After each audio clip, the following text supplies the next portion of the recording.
చదువుతున్నప్పుడు ఆ స్టడీ మీదే ఫోకస్ ఉండేది. కానీ ఇప్పుడు మాత్రం మైండ్లో అబ్బా ఇల్లు పోతుంది, నా స్కూల్ దగ్గర ఉంది, నేను ఎట్లా, నేను చిన్నప్పటి నుంచి ఇక్కడే ఉన్నాను, మా ఫ్రెండ్స్ కూడా ఇక్కడే, 10 years నుంచి ఇక్కడే ఉన్నాను. నేను 10 years. మీ ఫ్రెండ్స్ మిస్ అవుతావు. అవును, చాలా మంది ఫ్రెండ్స్ని కోల్పోతాను. ఏం చెప్తావు రేవంత్ రెడ్డికి సీఎం? నేను ఒక్కటే చెప్తున్నా, మా ఇల్లు మాత్రం కూల్చొద్దు. అంతేనా? ఇలాంటి సీఎంని ఎప్పుడన్నా చూసినావా?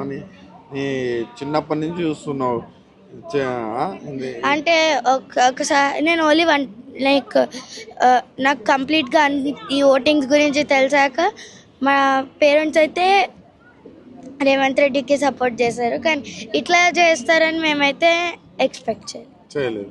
ఇప్పుడు ఏమంటున్నారు? రేవంత్ రెడ్డికి అప్పుడు సపోర్ట్ చేశారు, ఇప్పుడు ఏమంటున్నారు అంటే ఒకవేళ కూల్చకపోతే సపోర్ట్ చేస్తాము, కూల్స్తే అయితే ఇక్కడ ఎన్ని ఫ్యామిలీస్ ఉన్నారో అన్ని ఫ్యామిలీస్ అసలు సపోర్టే చేయరని చెప్తున్నాను నేను.